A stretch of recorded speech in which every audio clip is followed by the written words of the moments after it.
शनि जयंती पर सुनते हैं शनि देव की जन्म कथा। ज्येष्ठ मास की अमावस्या को शनि जयंती मनाई जाती है। धार्मिक परंपराओं में बताया गया है कि इस दिन शनि देव का जन्म हुआ था। इस अमावस्या को ही महिलाएं अपने पति की दीर्घ आयु के लिए बड़ अमावस्या यानी वट सावित्री का व्रत करती हैं। आइए सुनते हैं शनि देव के जन्म से जुड़ी पौराणिक कथा। बहुत समय पहले की बात है। राजा दक्ष की कन्या संज्ञा का विवाह सूर्य देवता के साथ हुआ। सूर्य देव का तेज बहुत ही ज्यादा था, जिसे लेकर संज्ञा हमेशा परेशान रहती।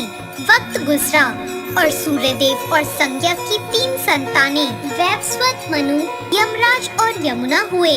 लेकिन अब भी संज्ञा सूर्य देव के तेज से घबराती थी। संज्ञा हमेशा सूर्य देव के तेज को कम करने का उपाय सोचती रहती। सोचते सोचते उन्हें एक दिन एक उपाय सूझा और उन्होंने अपनी एक हमशक्ल बनाई, जिसका नाम उन्होंने स्वर्णा रखा। स्वर्णा के कंधों पर अपने 3 बच्चों की जिम्मेदारी डालकर संज्ञा जंगल में कठिन तपस्या करने चली गई और वहाँ उन्होंने एक घोड़ी का रूप लेकर तपस्या शुरू की। और स्वर्णा संज्ञा की जगह सूर्य देव के साथ रहने लगी।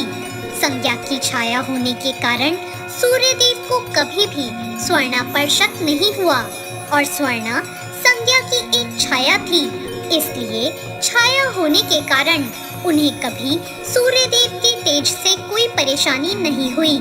स्वर्णा देवी संज्ञा की छाया थी, इसलिए उन्हें छाया नाम से भी जाना जाता है। जब संज्ञा घोर तपस्या में लीन थी, तभी सूर्य देव और स्वर्णा से 3 बच्चे मनु, शनिदेव और भद्रा का जन्म हुआ। छाया का पुत्र होने के कारण शनिदेव का वर्ण काला था।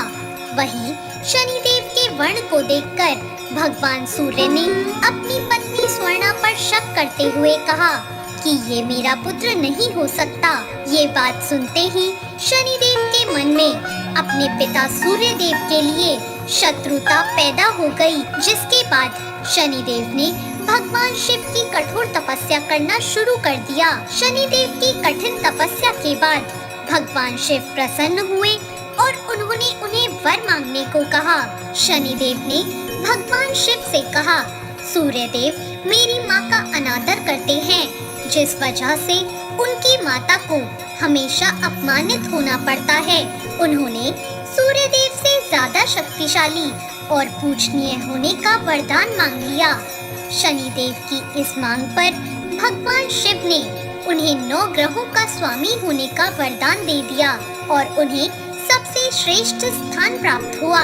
इतना ही नहीं, उन्हें ये वरदान भी दिया गया कि सिर्फ मानव जगत ही नहीं, बल्कि देवता, असुर, गंधर्व, नाग और जगत के सभी प्राणी उनसे भयभीत रहेंगे।